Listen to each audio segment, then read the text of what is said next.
We are back on the Zero Hour. I'm your host, Richard RJ Eskow. Socialism is like the weather. Everybody talks about it. Very few people do something about it. And on the left in the United States, there is an ongoing, whatever that is, by the way, the left, there's an ongoing debate about how to win and how to win practically. And in the course of the upcoming discussion, maybe we'll even get some clarification on my comment. What do we mean by the left? But Jacobin Magazine has collaborated with a new organization called the Center for Working Class Politics to kind of take this discussion, in my view, out of the salon and into the streets. What would actually help left-wing candidates win in the United States? And so they produced a document. They've done some survey research with YouGov, in partnership with YouGov, and the document is called Common Sense Solidarity. And here to discuss that with me now is the editor and publisher of Jacobin Magazine, Bhaskar Sunkara. So first of all, Bhaskar, thank you for coming on the program. Thanks, Richard. It's a pleasure. And secondly, did I kind of get right in, I had my reaction to this piece. Is this basically what you guys were driving at in doing this work was, let's just stop arguing about this and test some different types of candidates in the real world and see what people respond to? I think myself as a journalist, as an editor, I've gotten to some degree sick about endless debates and wars about discourse and the creation of narratives about this mythical working class narrative that's either very, very conservative or, on the other hand, isn't turned off at all by alienating rhetoric. And my hunch was that the truth was somewhere in between. And I was able to partner with an incredible team of social scientists who were able to construct a survey. But yeah, fundamentally for me, it was about trying to not talk past each other and trying to actually look at a complicated reality.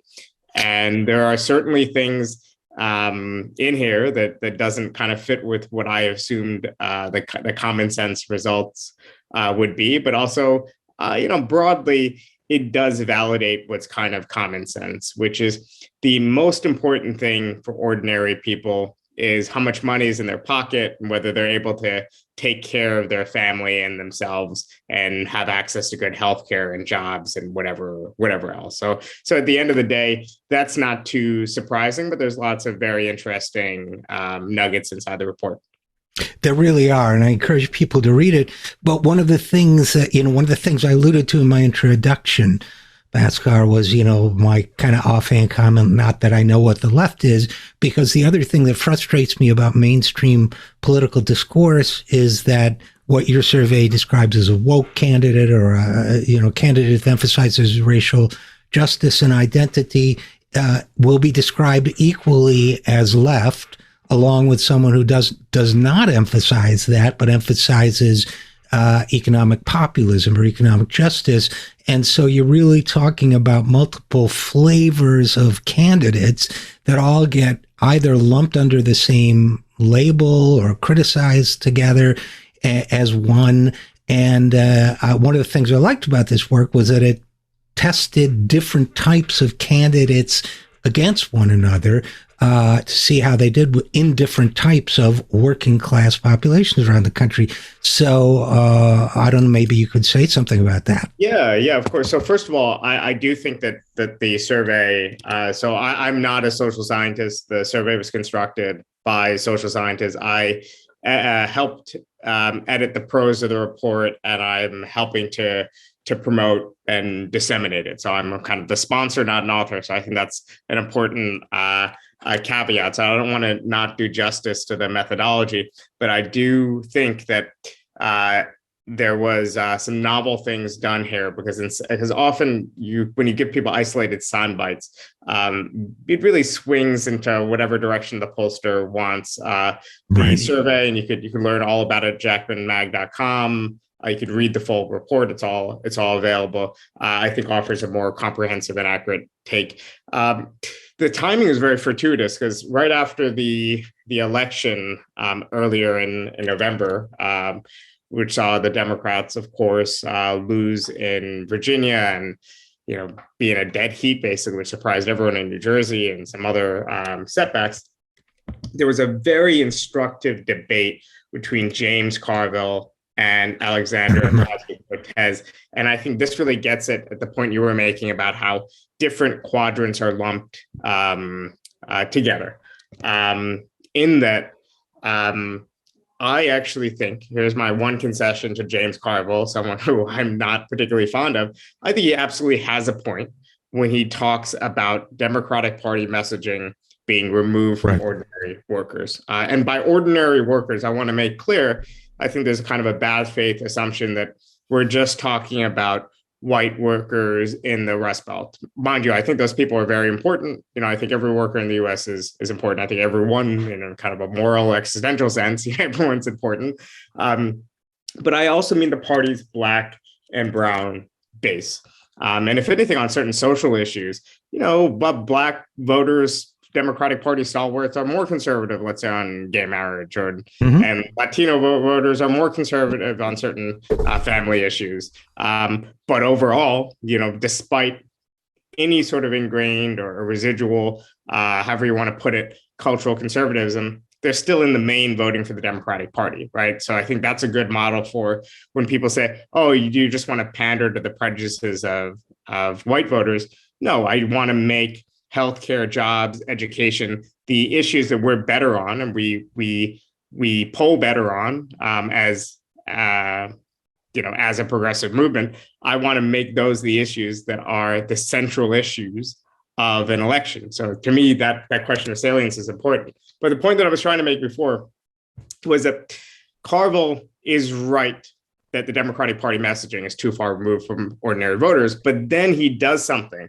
that's a trick that a lot of centrist Democrats do, which is conflate unpopular rhetoric with popular demands like Medicare for all. So unpopular rhetoric like demands around defund the police and whatever you think about the policy, I'm not here to debate the policy.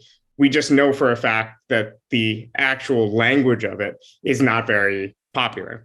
But we do know that both the policy and the language of Medicare for all is very popular. So what they do is conflate the two together. And also, I think more generally, there's a conflation of some of the rhetoric coming from AOC and members of the squad, which again, I'm not attacking AOC. I think AOC has many of the right ideas for the American people.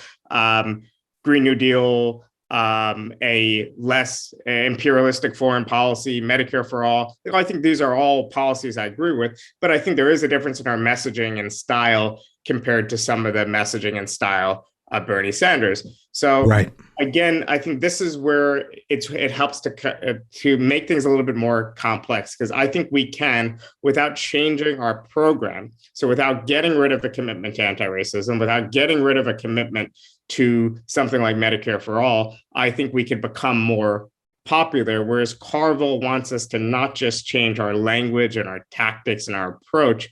Carville wants us to fundamentally, I hate the cliche, but throw the baby out with the bathwater. And, this again gets to my point about the mass media conflation of different groups into something called the left. So if there's unpopular rhetoric on a certain issue, like, a social issue or something that gets conflated. I mean, you know what I'm talking about, my audiences too. Then, let's call that the left and lump it in with Medicare for all. And then we can oppose Medicare for all without even having to address the issue itself. So again, Bhaskar, Sunkara, I think that is one of the reasons why your study is so useful.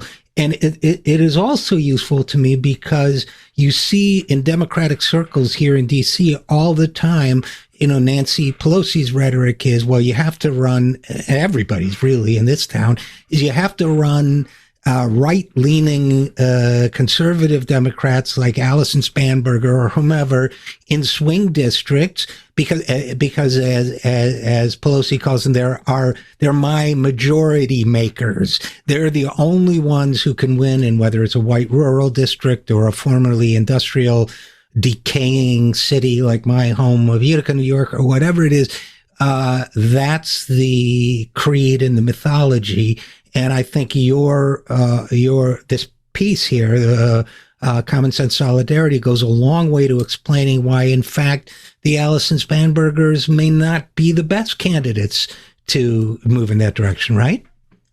Well, here's the thing I would say. I would say that the kind of centrist language that you could say there, that kind of democratic centrist language, can win elections. I'm not going to deny that they can win election. I think Biden's rhetoric is slightly different, I would say, in that he actually leaned in the election campaign towards a more populist messaging, maybe under the influence of Bernie Sanders or whatnot. Despite his very centrist record, he kind of pivoted to a Stanton, PA versus Park Avenue kind of rhetoric at some point in his campaign. But I would say that there's a route for Democrats winning elections it come from running centrists who avoid this culture war rhetoric and stick to centrist economic policies and try to maintain some of their working class base while pivoting towards the suburbs. Obviously, there's a route for Democrats to win elections because we've seen Democrats win election that way. We've seen Biden take that route to win in 2020. But I would say that there's a route for Democrats to win even wider majorities, potentially, by running on a stronger economic populist platform, by adopting a lot of the rhetoric of Bernieism. But I'm not saying it's the only way. Right. It is. So for me, it's the only way because my goal is a pro-working class politics that can transform America through a transformative program of Medicare for all, of good jobs, of basically building, the very least, the rudiments of an American welfare state. Now, there are certain people who engage in this kind of polling and analysis. Right. People who do it in good faith and are very talented, people like David Shore and others, but they don't really have this ideological preconception, right? They don't have a goal they're striving to. Their goal is just to win election. And I think in the long run, that leads to a rudderless party and movement. I don't really care. I'm willing to lose elections by sticking to my guns. I'm just not willing to lose elections that are winnable when people like my ideas, just because I'm not communicating them in the right way.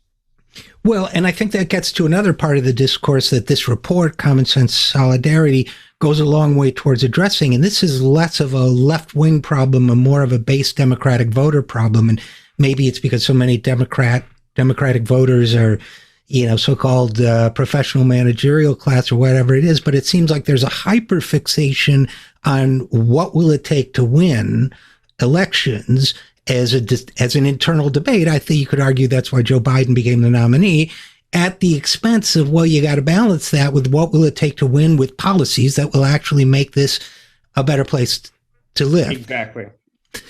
So I think I encourage people, for example, you say in your report, populist, class-based progressive campaign messaging appeals to working class voters at least as well as mainstream Democratic messaging, which is a point you basically just made. Okay, now that we know that they both work, let's pick the one that also makes this country a better place to live. I mean, I think that alone would be a very useful thing to find out. You also note that the report also notes that class background matters, that working class voters prefer working class candidates. I would argue that's why Bernie so much outperformed expectations in a lot of places around the country, because he was so clearly working class. He might not have been West Virginia working class, but he was obviously working class. So game recognizes game here in that sense, and we've been through some of the same things and so on. But you also note that, and correct me if I'm wrong, Bhaskar, but that women and minority candidates are better liked by working class voters. Some of the rhetoric that we associate these days with identity politics may not resonate that well, but in fact, Black and brown and women candidates do very well with the working class base, right?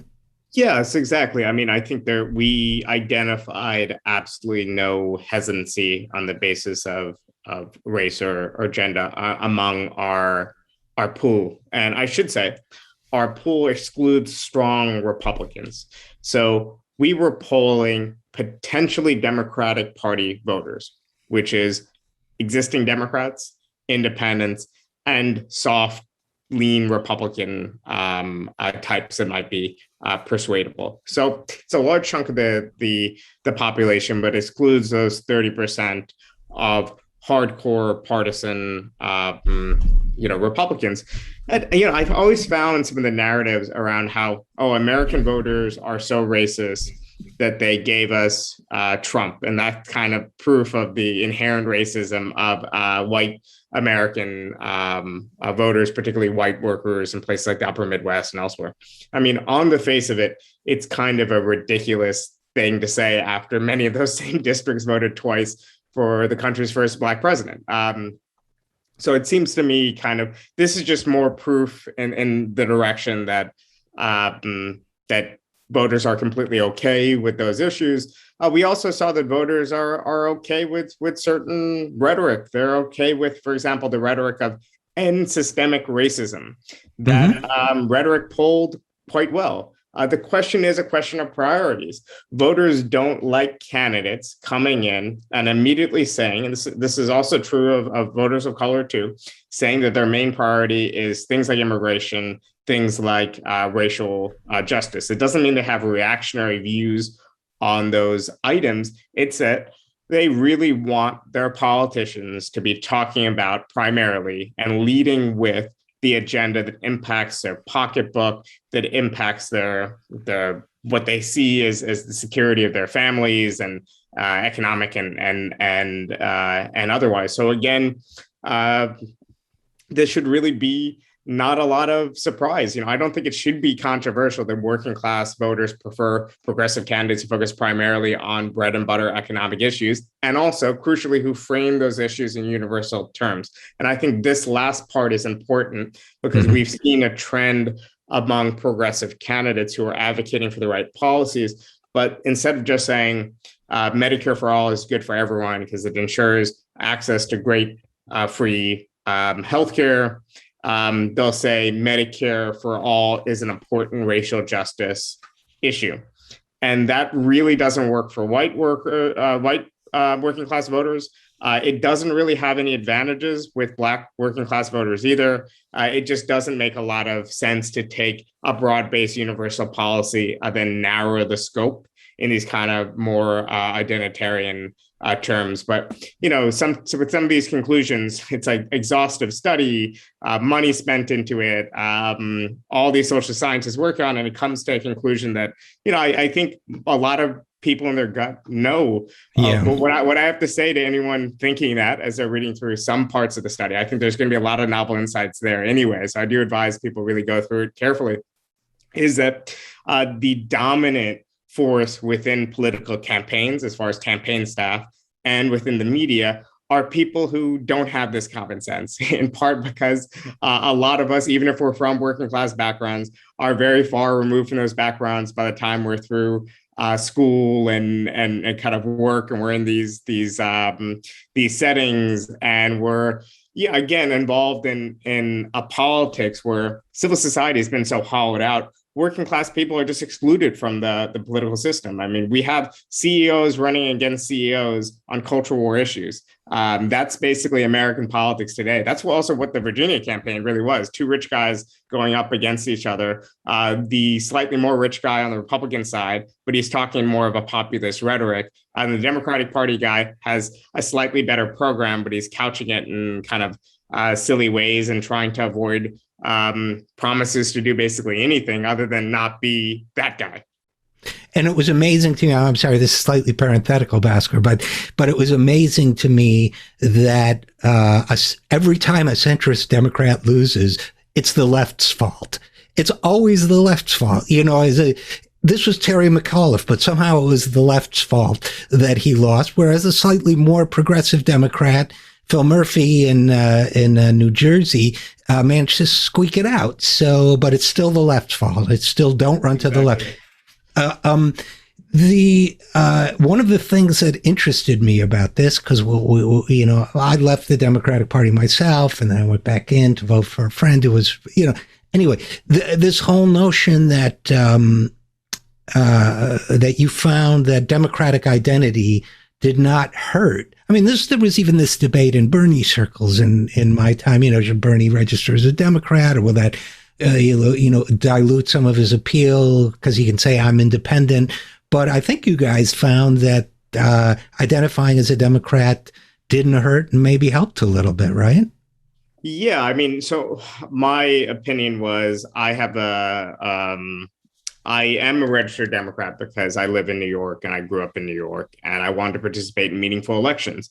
And meaningful elections were mostly in Democratic primaries, but I despise the leadership of the Democratic Party.